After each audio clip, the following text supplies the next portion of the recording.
Hello, welcome back. How are you? Back to the video course to Bitcoin this day from my computer in my home, as I want to do some screen sharing for you so you can see what I'm doing on my computer. Topic for today will be the price for Bitcoin and why it moves a lot, why it goes up and down continuously, and I also want to show you a tool, a very basic tool. It's a website you can just open on any computer to get some basic informations about cryptocurrencies and also about Bitcoin. So let's go into it. I go onto my browser and I look for this one here, Coinmarketcap.com, and it brings us to this site. I will make a very small overview to explain what you can find here. So it's a website for, let's say, basic knowledge for cryptocurrencies, and it's very accurate. It's updating all the time in every couple of seconds. And we can see some numbers here. I'm starting with these up.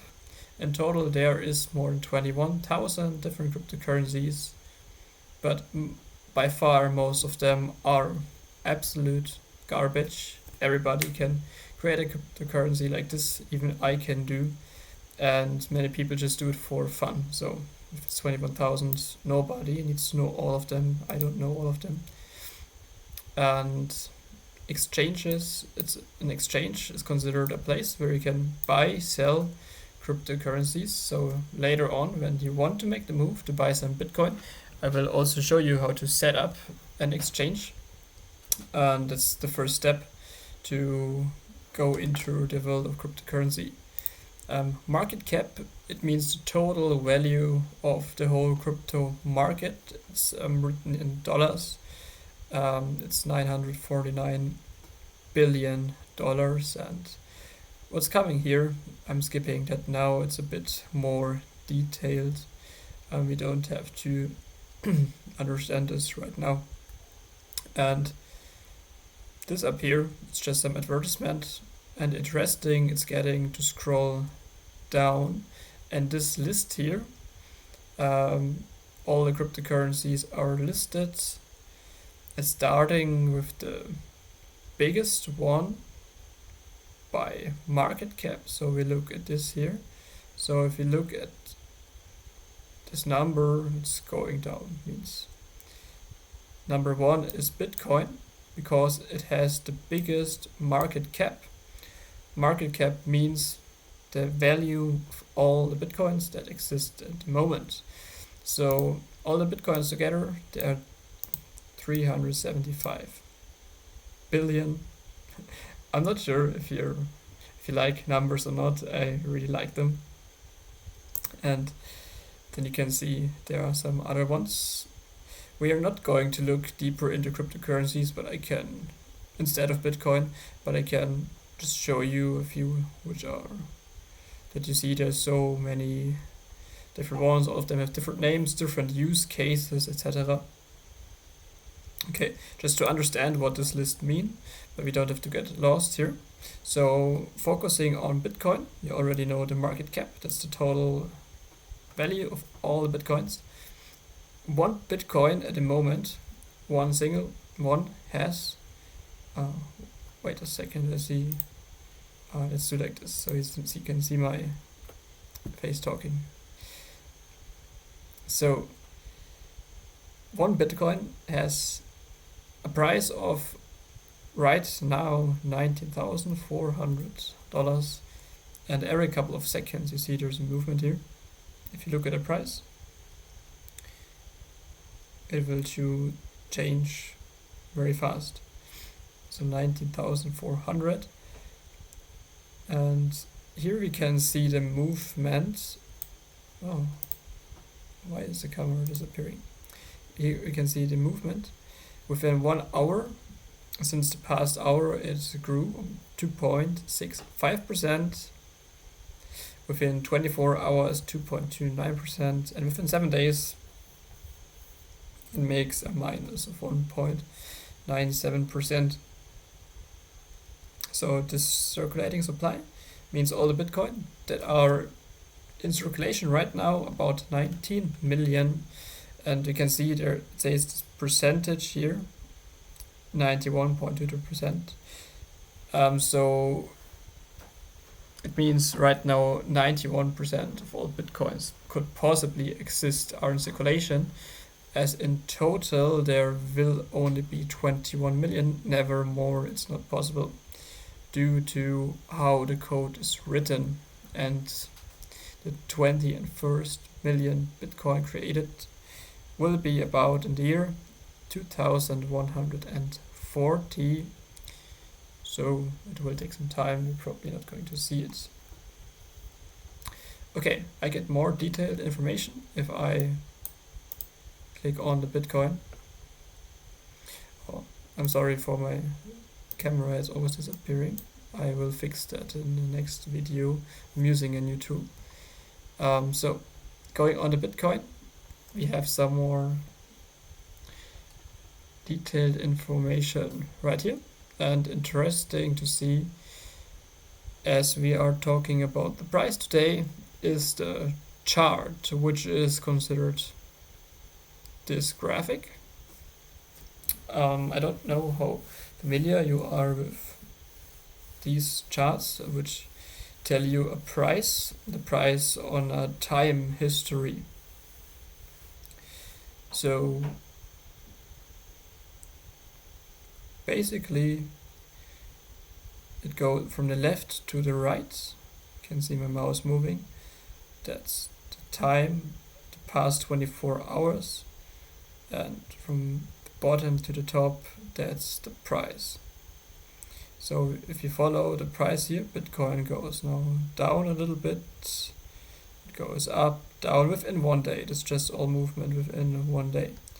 So you can see right now it has this price around 19,500, and at 4 a.m.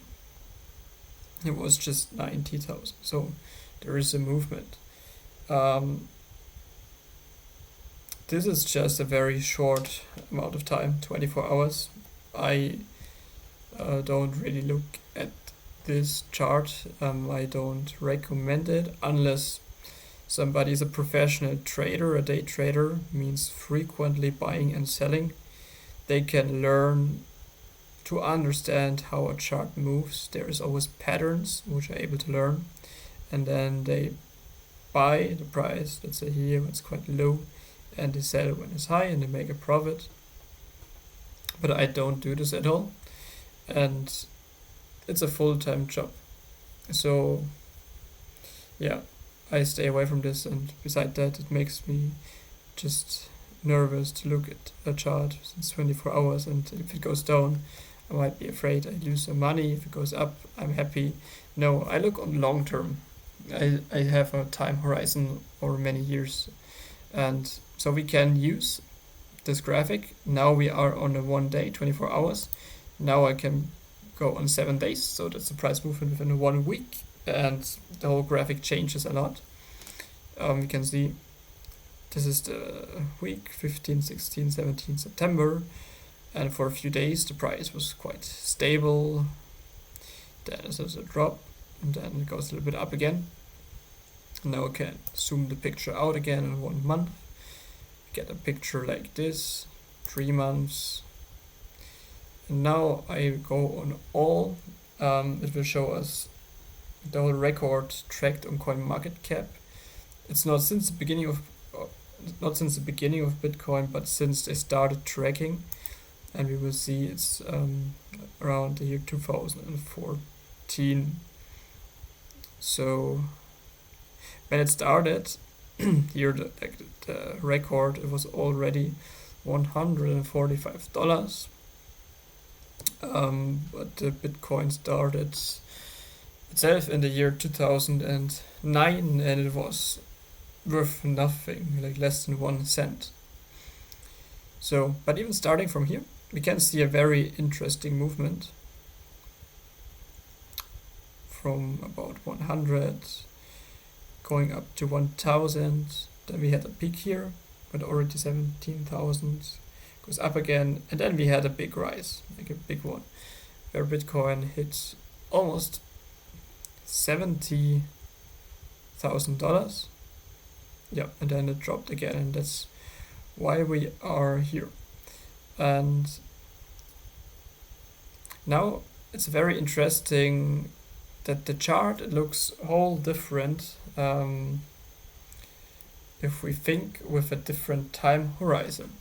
So people who get frustrated about the price and get panic or get greedy, they usually think in a short time. So there's a mistake a lot of people make.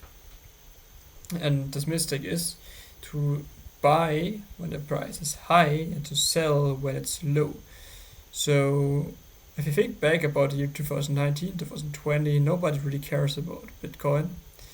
And suddenly it goes up and bam, and now it's 50,000. And the whole media talks about it and everybody talks about it. And now majority of people who were not interested in it before, suddenly they think like, oh, that's such a great thing, suddenly there's this Bitcoin and it's worth $50,000, so I want to also have something. And now they buy, and something happens, it goes up. Some people might get frustrated, it goes up again, people get happy, and then we are on a downtrend, and it just goes down. And it lost like 50-60% of its value, and people think, okay, what's this? Why did I do this? And they get angry and they sell it for less than they bought, and they lose money. That's with a small time horizon. If we think a little bit longer, we have to think that Bitcoin went from almost nothing, even from a couple of cents, up to 20,000, and that there is always volatility in price. It goes up and down and up and down.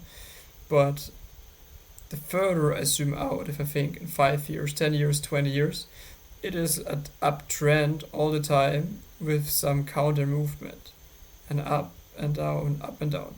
But still somehow it goes up. It's not like a line, it's like this, but it does. So because this, if you look at what happened here, it went high and then it dropped. Exactly the same happened here also. It went from 4,000 to 16,000, almost 18, and that's when people get interested in it and they buy, and it goes down and they sell. If they have a small time horizon, if they would buy here and it goes down, but they do nothing, they just wait. That's what I'm doing. And in the end, the people who are patient get rewarded. Bitcoin is a very good patient exercise, unless these day traders. But it teaches a lot of psychological things about behavior itself. I learn about myself. I have to deal with my emotions, and it's a great teacher. And now you think, okay, why is this price going up and down? Why is Bitcoin doing that? The answer itself, it does not lie in Bitcoin at all. It's just the principle how price in general works. It's like there's a bid and an order. There's a product in the middle, and a product doesn't have a price, never. Somebody wants to buy it, and now a person oh my god. It's stopping. Oh no. Oh no, Sean, my computer. It doesn't move. Oh no. Okay, it works again.